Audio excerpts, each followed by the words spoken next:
So true stories about this New York Times journalist. His name is Mike Finkel and he's played by Jonah Hill. He did some lying on this article, and so after that he gets fired by the New York Times. And then Mike Finkel hears the story of Christian Longo, this man that killed his 3 children and wife. And so the reason why Mike Finkel even cares about Christian Longo is because when Christian was taken into the police, he said he was Mike Finkel of the New York Times. And so now Jonah Hill wants to know why James Franco has been using his name. This could also be the story for Jonah Hill to get him back to the top after he was fired. And so the film is pretty much like a cat and mouse crime drama mystery. You don't know if James Franco did it or not. And it is by far the worst movie of 2015. Now this movie will never be on the list of some of the worst movies I've ever seen, but it is a bad, boring mess. So there are so many negatives I can start with this movie, but I have to start with the screenplay. The premise for this movie is so intriguing. It could have been something amazing, but the script is so bland. The dialogue is so unoriginal and by the numbers. I mean, it's just that the whole movie just felt like it was just going through the motions. And it also doesn't help when you're not really getting good performances from anyone, really. I'll give props to Jonah Hill. He really tried to give a good performance. Like seeing him doing these more dramatic roles and showing his dramatic chops. But it's the script that just holds him back so much. I really do believe if Jonah Hill was given a better script, he would have given a better performance.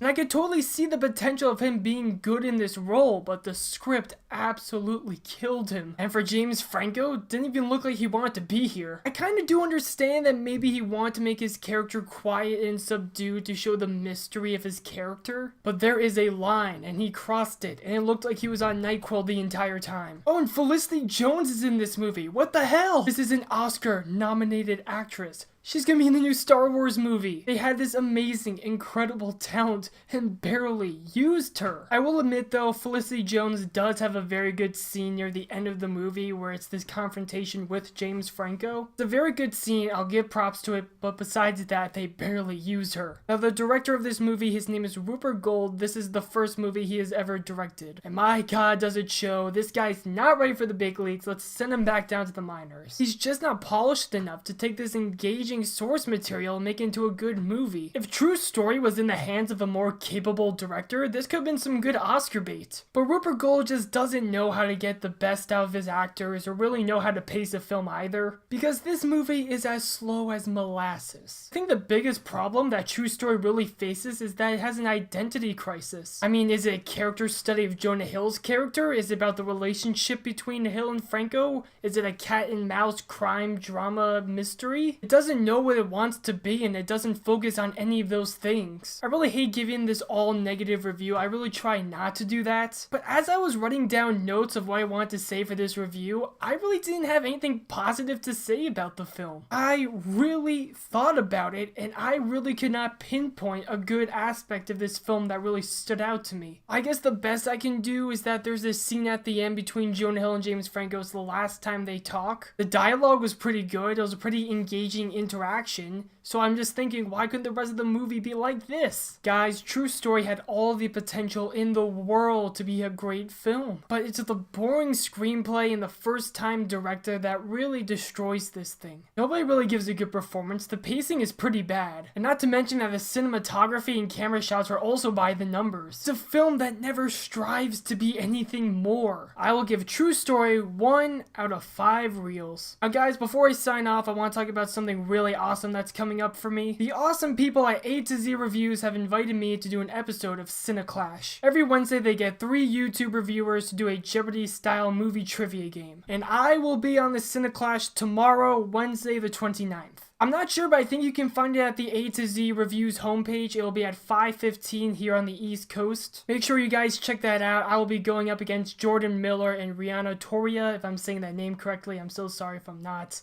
And make sure to check out A to Z Reviews. Those guys are pretty awesome. I'll leave a link in the description below. I'm super duper excited for tomorrow. I just know that I'm going to crush it in movie trivia. What did you guys think of True Story? Make sure to comment below, hit that subscribe button, hit me up on Twitter at my website, brendanhasablog.wordpress.com. Thank you so much for watching. Till next time, I'm Brendan Weissman. Peace.